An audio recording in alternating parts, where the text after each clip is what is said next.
Bonjour et bienvenue à tous sur i24 News, c'est l'heure de votre magazine sur le web. Aujourd'hui, notre émission est consacrée au high-tech, tendances, nouveautés et prévisions. C'est tout de suite et c'est sur le web.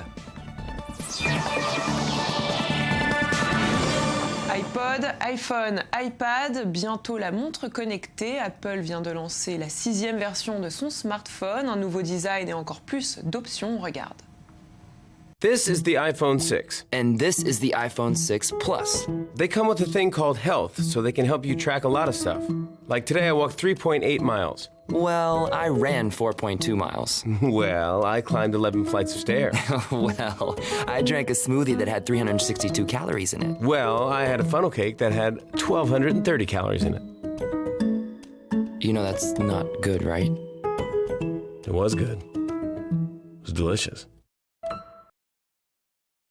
Alors, on l'a vu dans cette publicité, l'iPhone se concentre de plus en plus sur le fitness et sur le vêtement connecté. Avec nous, pour parler de tout ça, j'ai le plaisir de vous accueillir. Harry Tebeka, vous êtes développeur d'applications pour smartphone, vous êtes notre expert en high-tech et vous êtes venu avec Raphaël, votre fils. Ce n'est pas pour rien, Raphaël, vous êtes étudiant au Ternion. Vous avez aussi participé à la session Startup Pirate. Donc pour vous, j'imagine que les applications n'ont aucun secret.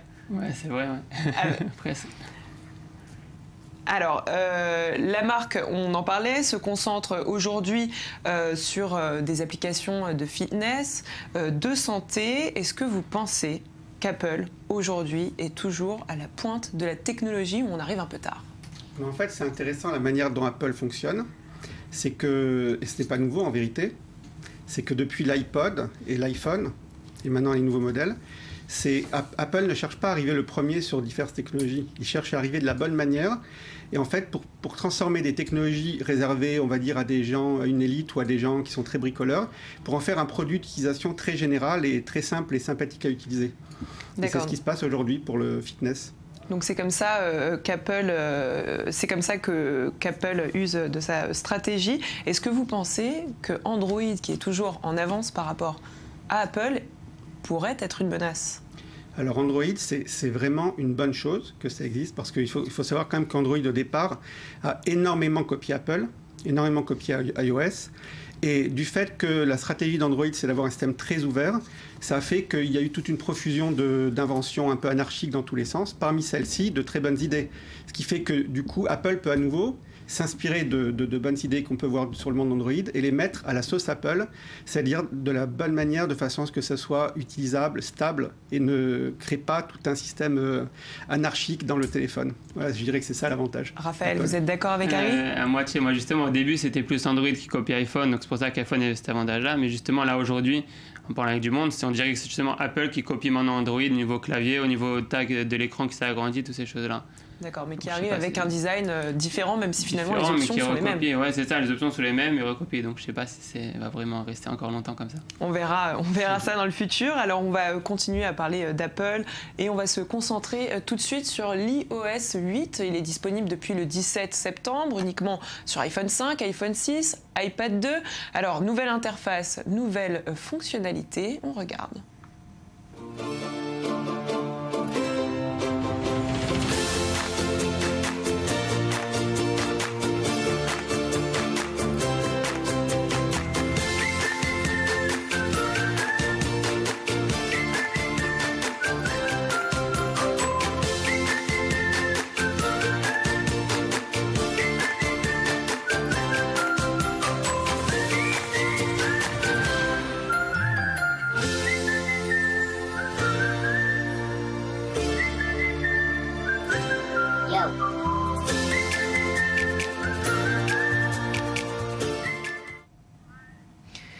Alors Raphaël, on l'a compris, vous êtes un fan d'Apple, j'imagine. Est-ce que vous pensez que le public va être séduit ? Et c'est à vous maintenant que je m'adresse, Harry, parce que j'imagine que pour vous, c'est certain. Ouais, pour l'instant en tout cas, oui. Alors par iOS 8, en fait, je dirais que c'est tout simplement une évidence, une évolution naturelle, étant donné que iOS 8 va permettre de tout un nouveau type d'application qu'on ne pouvait pas avoir auparavant. Et au fur et à mesure que ces applications vont apparaître, tout le monde va être poussé à installer iOS 8 sur son téléphone, simplement pour pouvoir en bénéficier. D'autant que sur iPhone, c'est quand même un de ses gros avantages, c'est très simple de passer à une nouvelle version d'OS. Contrairement à Android, où on est à la merci des fabricants qui peuvent ou pas donner la mise à jour, et qui parfois, la mise à jour n'est pas simple à faire ou à obtenir. Alors finalement, vous nous parlez de ces nouvelles applications. Qu'est-ce qu'elles vont avoir de spécial avec l'iOS 8 ? Eh bien ça, c'est la grande nouveauté de l'iOS 8, c'est que le système s'ouvre pour les développeurs d'applications qui jusqu'à présent étaient limités à une espèce de bac à sable, ça s'appelle vraiment comme ça, qui limitait ce que l'application pouvait faire. Et maintenant, une application peut ajouter ce qui s'appelle une extension qui permet d'être accessible de partout dans l'iPhone. Et il y a plusieurs types d'extensions, comme on va le voir, qui permettent de faire un clavier personnalisé ou comme on vient de le voir auparavant sur la page Today, d'avoir des icônes ou des actions que l'on peut lancer de n'importe quand, à n'importe quel moment. Alors finalement, les applications seront reliées à d'autres applications, si je comprends bien ? Oui, en fait, c'est-à-dire qu'une application peut maintenant avoir une partie d'elle-même qui est utilisable depuis n'importe où. Et ça, c'est une grande nouveauté chez Apple. N'importe où, depuis le téléphone. On va s'intéresser maintenant au clavier. Ce clavier dont tout le monde parle, un clavier secondaire qui permet d'accéder à ce qu'on appelle des GIFs, classés en plusieurs catégories. Ces images animées reprennent des icônes. Elles peuvent être issues de films ou de séries de TV. On peut donc personnaliser son clavier, utiliser ces GIFs à travers les iMessages, des mails ou encore des tweets. De nombreuses applications se développent, vous nous l'avez dit. Le clavier animé, c'est la révélation de l'iOS 8. PopKey est une de ces applications et je vous propose tout de suite de la découvrir. On en parlera tout de suite après.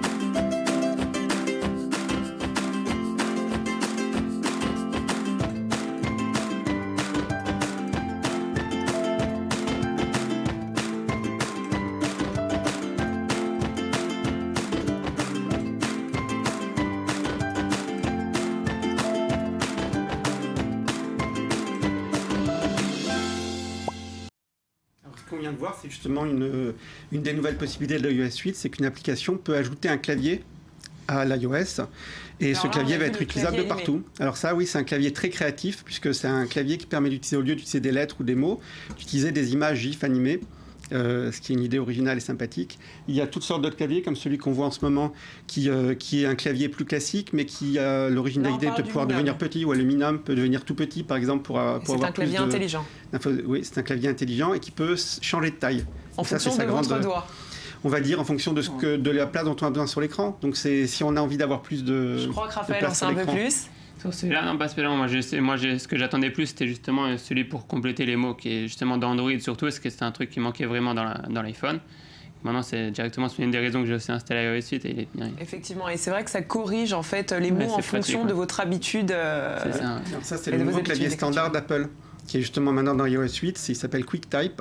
Il propose trois choix de mots de manière très intelligente, puisqu'il tient compte en fait de l'application dans laquelle nous sommes et de ce que nous avons fait auparavant dans cette application-là. Il va proposer différents choix intelligents en fonction de ça. Et quelle est la différence principale entre déjà ces deux applications et puis toutes ces applications de clavier qui arrivent ? On parle d'images d'animation. Sur certaines, on a des lettres qui se... oui, des mots qui se corrigent automatiquement. C'est ça qui est beau, c'est que maintenant que n'importe qui peut offrir une application avec un clavier, on va voir arriver toutes sortes d'options qui soit vont avoir comme but de rendre plus productif, de plus simple, de pouvoir saisir du texte plus vite, soit de faire des choses très fun comme ce clavier GIF ou comme un autre clavier qui suggère des émoticônes automatiquement au fur et à mesure qu'on écrit. C'est aussi une idée très sympathique, ça. Et alors, si on l'envoie depuis notre iPhone, est-ce que quelqu'un qui a un smartphone lambda va pouvoir recevoir... Oui, exactement, parce qu'en fait, une fois que ça sort de ce clavier-là, ça devient du texte ou l'équivalent d'un texte tout à fait standard, comme si on l'avait fait avec n'importe quel clavier. Oui, mais en ce qui concerne les vidéos. Oui, alors les vidéos, en fait, ce qui se passe, c'est que ce sont des gifs animés ils utilisent une petite ruse pour faire ça, c'est qu'en fait le clavier fait comme si on avait fait copier de cette image animée. D'accord. Et après on peut la coller là où on est dans l'application où nous sommes. Et jusqu'où on peut aller avec toutes ces nouvelles options? Qu'est-ce qu'on peut imaginer aujourd'hui? Il y a beaucoup de choses en fait, parce qu'il y a aussi les éditeurs de photos qui vont permettre de faire des modifications sur les photos depuis l'application photo standard de l'iPhone. Un espèce de Photoshop Oui, toutes sortes d'applications qui vont pouvoir jouer sur les photos, donc soit des filtres ou des modifications ou améliorations ou des trucs rigolos comme de mettre du texte, de mettre des moustaches. Vous avez fait l'exemple, par exemple, à une photo. Bon, tout est possible. Il y a les options de partage. Ça, c'est quelque chose qui manquait vraiment beaucoup, puisqu'on était limité à Facebook et Twitter en pratique pour partager depuis n'importe quelle appli. Maintenant, on peut ajouter des options de partage avec toutes sortes de services. D'accord, et on va se concentrer maintenant sur le fitness. On le disait, c'est une des stratégies d'Apple. On sait qu'aujourd'hui, Android et Apple proposent plus ou moins les mêmes outils. On peut dire qu'Apple suit la concurrence. En tout cas, c'est ce que Raphaël nous avait dit. Est-ce que vous pensez que ce retard est calculé? On va regarder tout de suite une des publicités d'Apple et on va répondre à cette question. Apple Watch is designed to help anyone who wears it lead a healthier life by being more active. From people who just want to be more active throughout their day, to those who work out a few times a week, to athletes committed to improving their performance. Apple Watch brings together the capabilities of an all-day fitness tracker and a highly advanced sports watch in one device you can wear all the time. It can track a wider variety of activities because it's able to collect more types of data. It uses an accelerometer to measure your total body movement. It has a custom sensor that can measure intensity by tracking your heart rate. And it uses the GPS and Wi-Fi in your iPhone to track how far you've moved. We wanted to give you the most complete picture of your all-day activity and not just highlight the quantity of movement, but the quality and frequency as well. Alors on l'avait dit en début d'émission, effectivement Apple arrive après Android sur le fitness et sur la santé. Et là justement avec cette montre connectée, encore une fois on arrive après les autres avec un produit toujours aussi design et avec les mêmes outils, santé et fitness. J'attendais votre réponse. Exactement. Comme d'habitude, Apple fait les choses à sa façon. Alors il y a beaucoup de choses à dire sur cet aspect-là de santé et fitness. D'abord, Apple, depuis le 5S, a mis dans ses iPhones un processeur spécialisé qui permet d'enregistrer, de faire un tracking d'activité en n'utilisant quasiment aucune batterie. Et d'une manière hyper précise et hyper fine. On peut distinguer entre de la marge, de la course, etc. Tout ça sans consommer rien du tout. C'est s'inscrire dans l'air du temps, c'est ce qu'on demande aujourd'hui, c'est ce qu'on consomme. Oui, c'est extrêmement à la mode, toutes ces notions de tracking d'activité, à tel point qu'il y a tout un tas d'appareils dédiés pour faire ça, que ce soit une bande de Nike ou Jawbone ou toutes sortes de petits appareils. Et donc, en fin de compte, Apple a intégré cette techno-là, même encore mieux, dans ses iPhones, tous ses iPhones récents. Quant à la montre, non seulement elle permet d'avoir du tracking, elle permet également de mesurer le rythme cardiaque. Donc pas mal d'options, on va en parler tout de suite après. On a vu Apple, on va regarder tout de suite Samsung, ce que fait Samsung de son côté. How do you say meet you in the long grass, something good at long last, and we're away next to me. I found you by the old tree, something we can both see. We're away. Bon bah alors la conclusion c'est que ça se ressemble. Alors je vais d'abord m'adresser à l'expert et après je m'adresserai à vous Raphaël. Quand on est expert ou développeur, on est plutôt Apple ou Android? Écoute, j'ai vraiment le sentiment qu'aujourd'hui les outils de développement Apple et l'environnement et iOS, etc. sont bien plus préférables pour un développeur qu'Android. Également la possibilité de revenus, puisque aujourd'hui encore Apple a une grande avance sur la rentabilité des applications, la monétisation, etc. Ceci étant dit, Android a fait d'énormes progrès et aujourd'hui, c'est une alternative tout à fait viable. Donc, ce qui va faire le choix entre Android ou Apple, ça va jouer en fait pour le consommateur plus sur d'autres facteurs et qui deviennent des facteurs un peu plus affectifs et émotifs, comme ce qui est une bonne chose, puisqu'en fait, ça montre qu'on passe d'un monde du gadget technologique à un monde d'un objet de consommation courante comme une voiture. Aujourd'hui, on choisit une voiture, pas simplement par rapport à la puissance de son moteur ou des choses comme ça, mais c'est tout un ensemble, un design, un feeling. Parce qu'on la trouve jolie. Et pour vous, alors pour les consommateurs passionnés d'Apple, on est plus Apple ou Android? Moi, jusqu'avant l'iOS 8, justement, j'étais en train presque de changer pour passer à Android. Ah. Ouais, j'hésitais parce que ça devenait, il s'améliorait plus, à mon avis, ça s'améliorait plus que ce qu'Apple ait changé. Mais là, avec l'iOS 8, ça peut vraiment changer.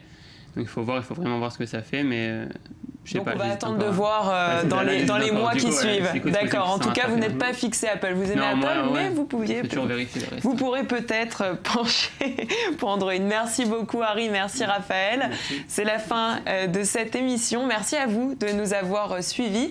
On se retrouve demain, même endroit et même heure, pour une nouvelle édition de votre magazine sur le web. À très bientôt.